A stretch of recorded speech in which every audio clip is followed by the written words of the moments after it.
The North Atlantic, March 1943. A German U-boat commander stands in his conning tower, scanning the pitch-black horizon through binoculars. His METOX radar detector sits silent, its reassuring hum confirming what he believes to be true. No enemy aircraft within range. He has surfaced to recharge his batteries, a routine procedure performed countless times before. 47 seconds later, a British Sunderland flying boat drops out of the clouds directly above him. The first depth charges are already falling before the alarm klaxon sounds. The submarine never completes its emergency dive. There was no warning, no detection, nothing, just death from the darkness. This scene repeated itself across the Atlantic with terrifying frequency in the spring of 1943. German submariners began calling it Der Schwarze Mai, Black May. 43 U-boats destroyed in 31 days. The hunters had become the hunted, and they had no idea why. If you want to understand how a device smaller than a man's fist changed the course of the Second World War, subscribe to this channel and let me know in the comments where you are watching from today. The story of the cavity magnetron begins not in the laboratories of wartime Britain, but in the desperate calculations of Winston Churchill's War Cabinet. By the spring of 1941, German U-boats were strangling Britain's Atlantic lifeline with devastating efficiency. Admiral Karl Dönitz had perfected his Wolfpack tactics, coordinating groups of submarines to overwhelm convoy escorts through sheer numbers. The statistics were catastrophic. In March alone, German submarines sank 41 Allied merchant ships, totaling over 243,000 tons of vital supplies. Food rationing tightened. Fuel reserves dwindled. The island nation faced the very real possibility of being starved into submission. The existing countermeasures were proving inadequate. British aircraft carried ASV Mark II radar systems, which operated at 1.5-meter wavelengths. These systems could detect surfaced submarines at reasonable distances, but they had a critical limitation. The radar emissions were detectable by German METOX receivers, which U-boat crews had nicknamed Biscay Cross after the distinctive antenna mounted on the conning tower. When a METOX receiver detected incoming radar signals, it gave U-boat commanders precious minutes to crash dive before the attacking aircraft arrived. The technological balance had reached an equilibrium that favored the submarines. But in the physics laboratories of Birmingham University, two researchers were about to shatter that equilibrium forever. John Randall and Harry Boot had been working on a problem that German scientists had dismissed as theoretically interesting but practically impossible: generating high-power microwave radiation in a compact, reliable device. The challenge was fundamental. Existing radar systems used large vacuum tubes called klystrons to generate radio waves. These worked well at longer wavelengths, but became increasingly inefficient as frequencies increased. To create truly short wavelength radar that could paint a submarine's periscope on a screen from miles away, required an entirely new approach. Randall and Boot's solution was elegant in its simplicity. They designed a solid copper block with cylindrical cavities machined into its surface, arranged in a circle around a central cathode. When electrical current flowed through the device in the presence of a magnetic field, electrons spiraled outward in complex patterns, inducing oscillating electromagnetic fields in the cavities. These oscillations reinforced each other, producing coherent microwave radiation at wavelengths as short as 10 centimeters. The cavity magnetron, as they called it, could generate peak power outputs of over 10 kilowatts in a package that fit in the palm of a hand. The first successful test occurred on February 21, 1940. When Randall and Boot powered up their prototype and measured the output, the results exceeded their most optimistic projections. They had achieved power levels roughly 100 times greater than any existing microwave source. The implications for radar were immediately apparent to everyone who understood the physics. Shorter wavelengths meant smaller antennas, more precise targeting, and detection of smaller objects. A submarine's conning tower, invisible to meter wavelength radar at practical ranges, would stand out clearly on a centimetric system. The British scientific establishment mobilized with wartime urgency. The Telecommunications Research Establishment at Malvern began developing operational radar systems around the magnetron. The first priority was an airborne system that could detect surfaced submarines, regardless of whether they were monitoring for radar emissions. The key advantage was simple but devastating. German detection equipment operated exclusively in the meter wavelength band. Their receivers were physically incapable of detecting centimetric radar signals. It would be like trying to hear a dog whistle with human ears. By late 1941, the first ASV Mark III radar sets were entering operational testing. The system mounted a rotating antenna in an aerodynamic radome beneath the aircraft's fuselage, feeding signals to a planned position indicator display in the cockpit. Operators could see contacts as bright dots on a circular screen, with range and bearing instantly readable. Against a surfaced submarine, detection ranges exceeded 10 miles in favorable conditions. More importantly, the U-boat's METOX receiver remained completely silent throughout the approach. The parallel development for surface ships produced the Type 271 radar, a compact centimetric system that could be installed on corvettes and frigates. These small escort vessels lacked the deck space for the large antenna arrays required by earlier radar systems. The magnetron changed everything. A Type 271 antenna measured barely 18 inches across, yet provided detection performance that rivaled systems 10 times its size. Convoy escorts could now track submarines with precision that seemed almost supernatural to German commanders who had grown accustomed to operating with relative impunity on the surface at night. Churchill himself agonized over the deployment decision. The cavity magnetron represented one of Britain's most closely guarded technological secrets. Every aircraft equipped with centimetric radar carried the risk that the device would fall into enemy hands. A crashed bomber, a captured crew member with too much knowledge, even a poorly secured document could compromise the entire program. The Prime Minister demanded absolute operational security protocols before authorizing combat deployment. Aircraft carrying H-2S radar, the navigation variant of the centimetric system, were forbidden from flying over enemy-occupied territory until early 1943. The combat debut came against Hamburg on January 30, 1943. Bomber Command aircraft equipped with H-2S systems used the radar to navigate through cloud cover and identify their targets with unprecedented accuracy. The raid demonstrated the system's capabilities, but also created the very risk Churchill had feared. On February 2, 1943, a British Stirling bomber equipped with H-2S was shot down near Rotterdam. The wreckage fell into German hands largely intact. General Wolfgang Martini, head of German signals intelligence, rushed to examine the captured equipment. What his technicians extracted from the bomber's belly would shake the foundations of German scientific confidence. The rotating antenna assembly, the cathode ray display, the sophisticated power supply, all pointed to radar technology operating on principles that German engineers had theoretically discussed but dismissed as impractical for operational use.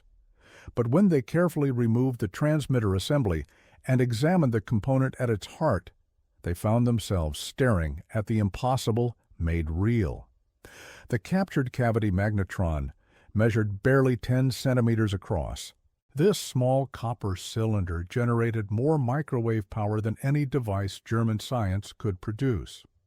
The wavelength was 9.1 centimeters, completely invisible to every radar detector in the German arsenal. In a single moment, Martini understood why U-boats had been dying in such alarming numbers. They had been running blind into attacks, their defensive systems obsolete without their knowledge. the technological surprise was complete and devastating. On February 23, 1943, the Rotterdam Working Group presented their findings to German military and industrial leadership. The implications rippled through the High Command. Every tactical assumption about submarine warfare required immediate revision. The METOX receivers that U-boat crews trusted with their lives were worse than useless. They provided false confidence while failing to detect the actual threat. German scientists estimated it would take 18 to 24 months to develop countermeasures. In the meantime, the U-boat fleet would be fighting blind against enemies who could see in the dark. Admiral Dönitz received the technical briefing with characteristic stoicism, but his private communications revealed deep concern. The Wolfpack tactics that had brought Britain to its knees depended on submarines being able to operate on the surface with reasonable safety. U-boats needed to surface regularly to recharge their batteries, ventilate their compartments, and communicate with headquarters. These activities typically occurred at night when visual detection was nearly impossible. Centimetric radar had eliminated that sanctuary. Darkness no longer provided protection. The full impact became apparent during the convoy battles of March 1943. Allied escort groups equipped with Type 271 radar achieved detection rates that seemed impossible to German commanders. Submarines that surfaced for battery charging found themselves under attack within minutes, often without any warning from their METOX equipment. Depth charges fell from the sky with uncanny accuracy. Surface escorts appeared to navigate directly to submarine positions as if guided by some invisible force. The pattern was unmistakable, but inexplicable to those who did not know about the magnetron. Convoys HX-229 and SC-122 crossed the Atlantic in early March, merging into a massive formation of over 90 merchant ships. Dönitz concentrated 43 U-boats against this target, the largest Wolfpack assembly of the war. In the running battle that followed, the submarines sank 22 merchant ships, a significant tactical success by any conventional measure. But the cost was staggering. German forces lost 11 U-boats in the engagement, with several more damaged. The exchange rate, which had historically favored submarines by wide margins, had shifted dramatically. Dönitz ordered a tactical analysis of the losses. His staff compiled after-action reports from surviving commanders, searching for patterns that might explain the sudden Allied effectiveness. The reports described scenarios that defied explanation under existing assumptions. Submarines detected by aircraft that never emitted detectable radar signals. Night attacks by surface escorts that appeared to know exact submarine positions. Depth charge patterns that landed with precision, suggesting real-time tracking rather than estimated search patterns. Some commanders suspected sabotage. Others theorized the Allies had developed acoustic detection methods or infrared sensors that could track engine heat. None guessed the truth. If you are finding this story compelling, take a moment to hit the like button. Your engagement helps this channel continue bringing you these deep dives into military history. The U-boat command's confusion was genuine and widespread. German signals intelligence had detected no significant changes in Allied communications patterns that might indicate new detection technologies. Captured Allied sailors and airmen provided no useful intelligence, either because they genuinely did not know the technical details of their equipment or because security protocols had successfully compartmentalized that knowledge. The information vacuum created fertile ground for theories that ranged from plausible to paranoid. One persistent hypothesis blamed the METOX receivers themselves. Some German scientists suspected the detection equipment was actually betraying submarine positions by emitting detectable signals that Allied direction-finding stations could track. This theory gained traction partly because it fit available evidence. Submarines were being attacked regardless of whether they were using their radar detection equipment, and partly because it offered a solution within existing technical capabilities. If the problem was METOX emissions, the solution was simply to turn off the receivers. Dönitz issued orders restricting METOX usage while German technicians investigated the supposed radiation leakage.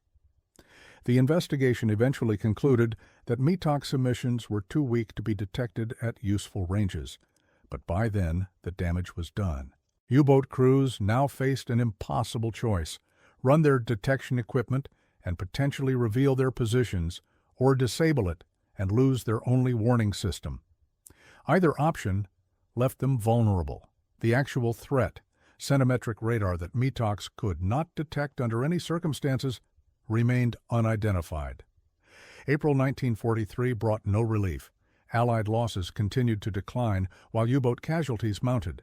The statistical trends were undeniable. Before the widespread deployment of centimetric radar, U-boats achieved an average exchange ratio of roughly 4 merchant ships sunk for every submarine lost. By spring 1943, that ratio had inverted. More submarines were being destroyed than merchant vessels. The strategic calculus that had made submarine warfare economically viable for Germany no longer applied. The human cost accumulated in Berlin's files. Every U-boat carried a crew of approximately 50 men. Every submarine lost represented 50 families receiving notification telegrams. By late April, the cumulative losses threatened to exceed Germany's capacity to train replacement crews. The veteran commanders who had survived years of combat were being eliminated at rates that could not be sustained. Their hard-won experience, the intuitive understanding of convoy patterns, the tactical instincts honed through dozens of patrols, vanished with them into the cold Atlantic depths. May 1943 became the crisis point that German historians would later call Der Schwarze Mai, Black May. In 31 days, Allied forces destroyed 43 German submarines. The losses exceeded all projections, all contingency plans, all sustainable replacement rates. The U-boat arm that had nearly strangled Britain into submission now faced its own existential crisis. Crews reported encounters with Allied forces that seemed to possess supernatural detection capabilities. Their radios crackled with distress signals from comrades under attack across the entire North Atlantic. Commander Hans Joachim Schwanke, aboard U-454, transmitted a message that captured the desperation of those final days. Under continuous attack by forces he could not see or detect, his submarine unable to surface safely or dive deep enough to escape, he reported, "Detected by unknown means. Enemy knew our exact position. Impossible to escape." The transmission ended abruptly. U-454 was never heard from again. On May 24, 1943, Admiral Dönitz made the decision that acknowledged tactical defeat. He ordered the withdrawal of U-boats from the North Atlantic convoy routes, concentrating surviving submarines in areas where Allied air coverage was less intense. The order represented a fundamental shift in German naval strategy. For nearly 4 years, the U-boat campaign had been Germany's primary means of striking directly at British war-making capacity. That campaign had effectively ended, not through attrition of submarines or exhaustion of crews, but through technological obsolescence imposed by a copper cylinder smaller than a coffee mug. The withdrawal was not presented as defeat in German communications. Official statements described a temporary reorganization necessitated by tactical developments requiring countermeasure deployment, but the crews understood. Veterans who had sailed through years of combat, who had watched the balance shift gradually and then catastrophically against them, recognized the truth that official channels would not acknowledge. They had been defeated by an enemy they could not see, could not detect, and could not fight. The personal dimension of the U-boat tragedy touched even the highest levels of German command. Admiral Dönitz's younger son, Peter, served as a watch officer aboard U-954. The submarine departed for a patrol in the North Atlantic in early May 1943, carrying a crew of 50 men and a commander's son, whose father had ordered countless others into the same waters. On May 19th, U-954 was detected by Allied forces using centimetric radar. The attack that followed left no survivors. Karl Dönitz received notification of his son's death while still processing the catastrophic loss reports from Black May. The elder Dönitz maintained his command responsibilities with the rigid discipline expected of German naval officers, but those who worked closely with him noted changes in his demeanor. The calculated aggression that had characterized his leadership of the U-boat arm gave way to a more cautious approach focused on preserving remaining submarines for future operations.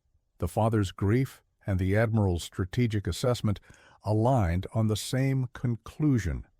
The current technological balance made aggressive submarine operations suicidal rather than merely dangerous.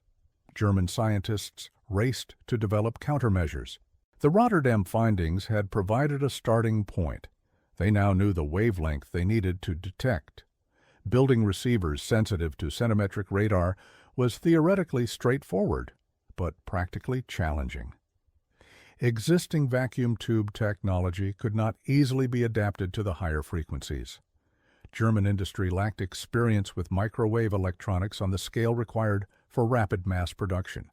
Every month of delay cost submarines and lives. The first practical countermeasure, designated Naxos, entered limited production in November 1943. The device could detect centimetric radar emissions, giving U-boat crews warning of approaching aircraft equipped with ASV Mark III systems.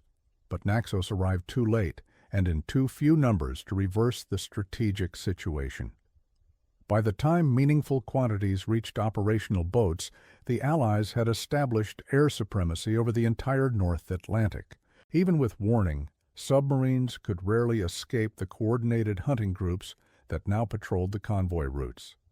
The technological competition did not end with Naxos. German engineers continued developing more sophisticated detection and jamming systems throughout 1944 and 45. Allied researchers responded with frequency-hopping radars and improved signal processing that made detection increasingly difficult.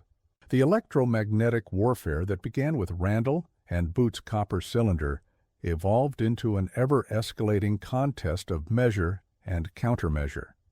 But the fundamental advantage established in 1943 never fully reversed. The Allies maintained their lead in microwave technology until the war's end. The human stories from this period reveal the psychological toll of fighting against an invisible enemy. Submarine crews developed superstitions and rituals meant to ward off the unseen forces hunting them. Some commanders refused to believe the official explanations, convinced that German naval codes had been compromised and that the Allies were reading their communications in real time. Others accepted the technological explanation but struggled to maintain crew morale when every surface operation carried potentially fatal risk. The camaraderie that had sustained U-boat crews through years of dangerous service frayed under the strain of constant, unpredictable attacks. One survivor's account, recorded after the war, described the psychological atmosphere aboard submarines in late 1943.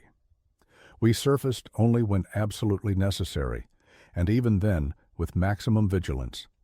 The lookouts scanned constantly, knowing that visual detection remained possible even as our electronics failed us. But the aircraft came anyway. They came out of clouds we could not penetrate with our eyes. They came at night when we could see nothing. They came from directions our lookouts were watching. It was as if they could see through darkness itself. The tactical adaptations that U-boat crews developed provided marginal improvements, but could not overcome the fundamental technological disadvantage. Some commanders experimented with irregular surfacing patterns, hoping to catch Allied patrol aircraft between sweep cycles. Others tried operating in weather conditions that might degrade radar performance. A few attempted night surface attacks without using their own radar, relying entirely on visual detection of convoy silhouettes against the horizon. None of these adaptations proved consistently effective against centimetric radar's comprehensive coverage. The snorkel device, which allowed submarines to run their diesel engines while submerged at periscope depth, offered a partial solution to the surfacing problem. Snorkel-equipped boats could charge their batteries without fully exposing themselves, presenting a much smaller radar target. German submarine construction programs shifted to emphasize snorkel installation on all new boats and retrofitting existing vessels. But the snorkel had its own limitations. Engine performance degraded at snorkel depth. Carbon dioxide accumulation created health risks for crews. Navigation became more difficult when the submarine could not surface to take celestial observations. The device extended operational viability, but did not restore the tactical freedom U-boats had enjoyed before centimetric radar. The broader strategic implications of the magnetron extended far beyond submarine warfare. Allied air forces used H-2S radar for precision bombing raids that had previously been impossible. The same technology that detected submarines also guided bombers through cloud cover to industrial targets.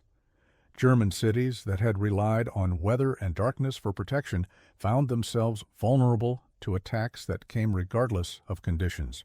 The integration of radar into Allied military operations represented a comprehensive technological superiority that affected every theater of the war. German industry struggled to respond to the bombing campaign even as it tried to supply countermeasures for the submarine fleet. The radar-guided raids disrupted production precisely when accelerated output was most critical. Ball-bearing factories, synthetic fuel plants, aircraft manufacturing facilities all became targets for bombers that could navigate through overcast skies and strike with unprecedented accuracy.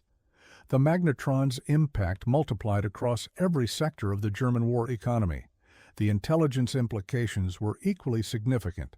Allied commanders gained confidence in their ability to control the North Atlantic, allowing them to plan amphibious operations with reduced concern about submarine interference. The invasion of North Africa, the landings in Sicily and Italy, and, ultimately, the Normandy invasion, all depended on secure sea lanes that centimetric radar helped guarantee. Every Liberty ship that reached Britain safely carried supplies that would eventually support the liberation of Europe. By late 1944, the Battle of the Atlantic had been definitively won by Allied forces. German submarines continued operating until the war's end, but their impact on Allied shipping had declined to statistically insignificant levels. The monthly tonnage losses that had threatened Britain's survival in 1942 and early 43 dropped to fractions of their peak values. Convoy operations became routine rather than desperate. The psychological burden that had weighed on British strategic planning lifted as the sea lanes became secure. The final generation of German submarines incorporated every lesson learned from the centimetric radar disaster.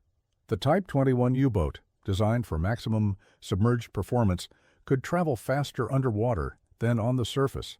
Its streamlined hull and advanced battery systems allowed extended submerged operations that reduced exposure to radar detection. German engineers had finally produced a submarine that did not need to surface regularly, eliminating the vulnerability that centimetric radar had exploited so devastatingly. But the Type 21 arrived too late. Only a handful became operational before Germany's surrender, and none achieved significant combat success. The war's final months saw the remnants of the U-boat fleet dispersed across Norwegian fjords and Baltic ports, awaiting combat that would never come. Veteran crews who had survived years of Atlantic patrols found themselves assigned to boats that would never leave harbor. The submarine arm that had once numbered over 400 operational vessels shrank to a fraction of that strength. When Germany surrendered in May 1945, the surviving U-boats sailed to Allied ports under white flags, their crews facing an uncertain future as prisoners of war. The post-war assessments quantified what participants had experienced subjectively. Allied analysts calculated that centimetric radar had increased submarine detection rates by over 300% compared to earlier systems. The improvement in night detection capability was even more dramatic. Submarines that had once operated with near-complete safety after dark became as vulnerable as in daylight. The statistical evidence confirmed what German commanders had concluded through bitter experience. The magnetron had fundamentally altered the nature of submarine warfare. The human cost of the U-boat campaign remained staggering, regardless of which side's perspective one adopted. German submarines sank approximately 3,000 Allied merchant vessels and 175 warships during the war. The civilian crews of those merchant ships died in numbers that rivaled military casualties in many campaigns. But the U-boat arm paid an equally terrible price. Of approximately 40,000 men who served in German submarines, roughly 30,000 died. A casualty rate exceeding 75%. No other branch of any military service sustained losses at that rate for an extended period. The technological legacy of the cavity magnetron extended far beyond its wartime applications. The same principles that enabled centimetric radar would later power microwave ovens, satellite communications, and medical imaging systems. Randall and Boot's invention spawned entire industries that transformed post-war civilian life. The device that had hunted submarines across the Atlantic became the basis for technologies that connected the world. For the scientists who developed the magnetron and the engineers who transformed it into operational systems, the post-war period brought recognition and reflection. Many received honors for their contributions to victory. Some continued working on radar and microwave technologies, pushing the boundaries of what the physics allowed. Others transitioned to academic positions, training the next generation of engineers who would build upon wartime innovations. For the survivors on both sides, the memories remained vivid.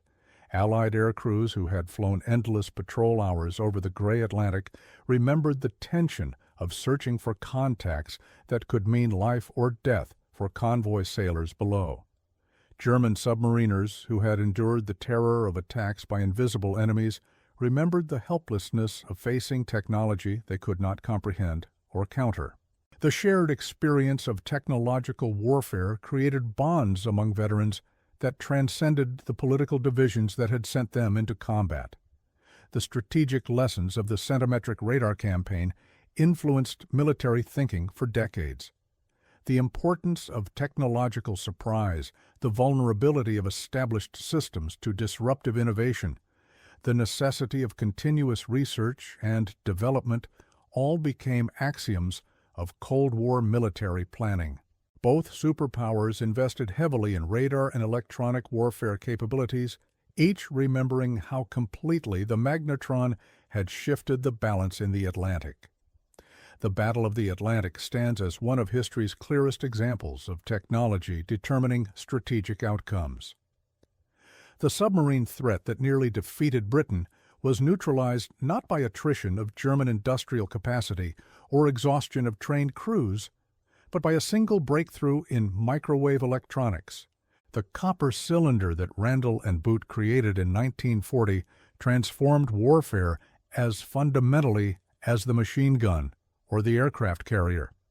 Its impact resonated across every theater of operations and continued shaping military technology long after the guns fell silent.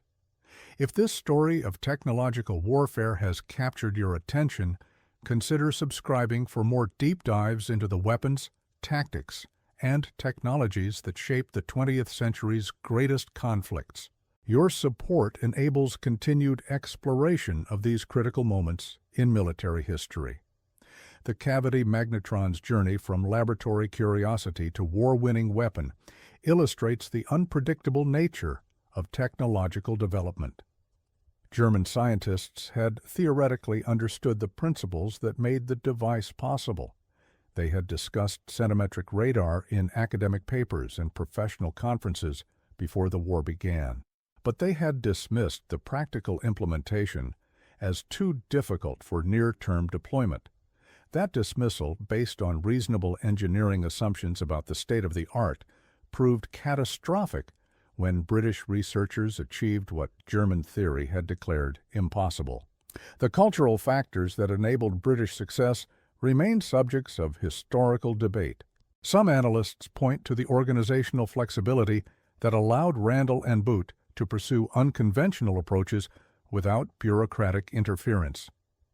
Others emphasize the urgency created by Britain's desperate strategic situation in 1940 and 41, which concentrated resources on any technology that might address immediate survival needs. Still others credit the close collaboration between academic researchers and operational military personnel, which ensured that laboratory developments addressed actual combat requirements. The German failure to anticipate and prepare for centimetric radar reflected broader problems in the Reich's approach to scientific research. The Nazi regime's ideological interference with academic institutions had driven many talented researchers into exile. The fragmented structure of German military research created duplication and communication failures between service branches. The assumption of imminent victory that characterized early war planning led to underinvestment in long-term technological development. By the time German leadership recognized the magnitude of the radar problem, the lead had become insurmountable. Admiral Dönitz's post-war writings reflected extensively on the technological factors that had defeated his submarine campaign. He acknowledged that German intelligence had failed to anticipate Allied radar developments and that countermeasures had arrived too late to matter strategically. But he also emphasized the human factors, the courage of U-boat crews who continued fighting despite impossible odds, the dedication of engineers who worked to develop solutions under constant pressure, the leadership challenges of maintaining morale when technology made every patrol potentially suicidal. The submariners themselves, those who survived to write memoirs or give interviews, provided the most visceral accounts of what technological obsolescence felt like from inside a steel hull. They described the gradual realization that something had fundamentally changed, the growing certainty that their equipment could no longer protect them, the psychological weight of sailing into waters where invisible enemies could strike without warning. Their testimony confirms what the statistics suggest. Centimetric radar did not merely increase submarine losses, it destroyed the psychological foundations on which submarine warfare depended. The Atlantic campaign's conclusion brought relief to millions whose lives had depended on its outcome. Merchant mariners who had sailed through years of submarine attacks could finally cross the ocean without constant fear of torpedo explosions. British civilians who had endured rationing and shortages saw supplies gradually improve as shipping losses declined. Allied strategic planners could focus on offensive operations knowing that their maritime logistics were secure. The magnetron had not merely won battles, it had enabled the entire subsequent course of the war.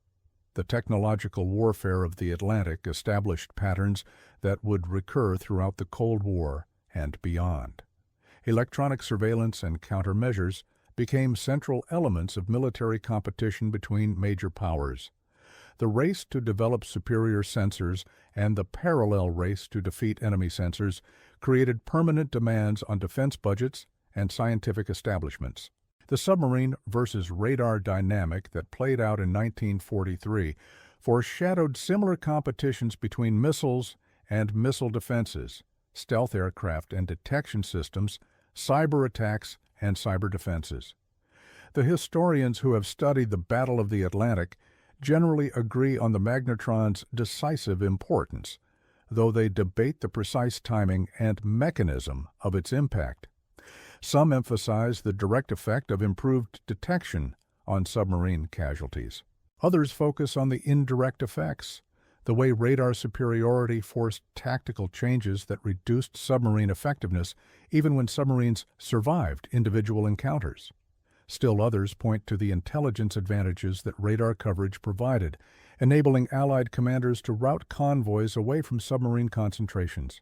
What remains beyond dispute is that a small group of British scientists, working with modest resources in university laboratories, produced a device that fundamentally altered the war's trajectory.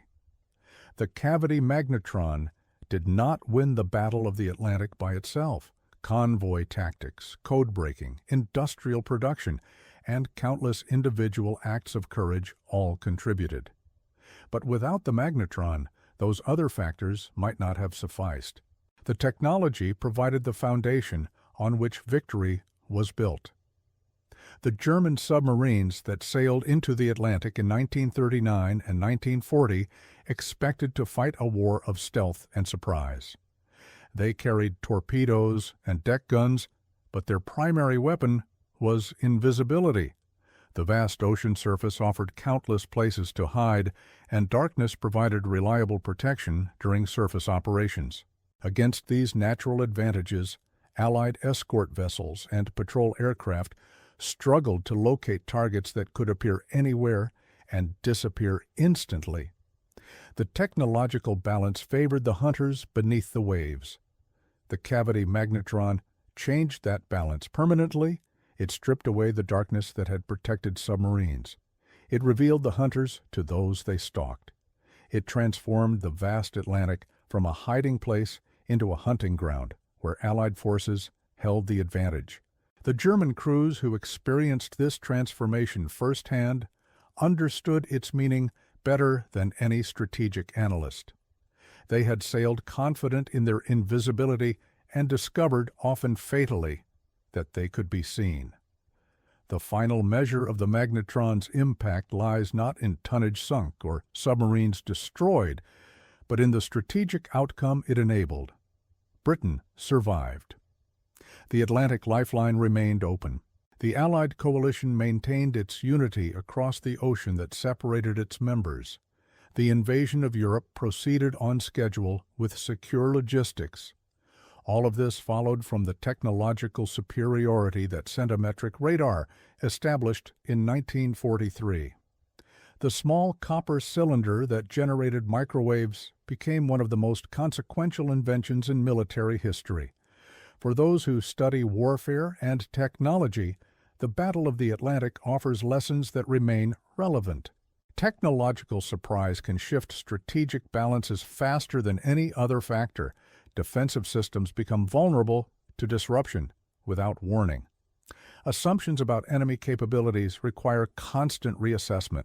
The side that adapts faster usually wins, regardless of starting positions. These principles, demonstrated so clearly in the gray waters of the North Atlantic 8 decades ago, continue to shape military thinking and investment decisions today. The veterans who fought the battle on both sides carried their experiences through the remainder of their lives. Some wrote memoirs that preserved their perspectives for future generations. Others shared their stories with family members or interviewers from historical organizations. Many preferred silence, finding the memories too painful or too complex to communicate easily. But collectively, their testimony confirms the historical record.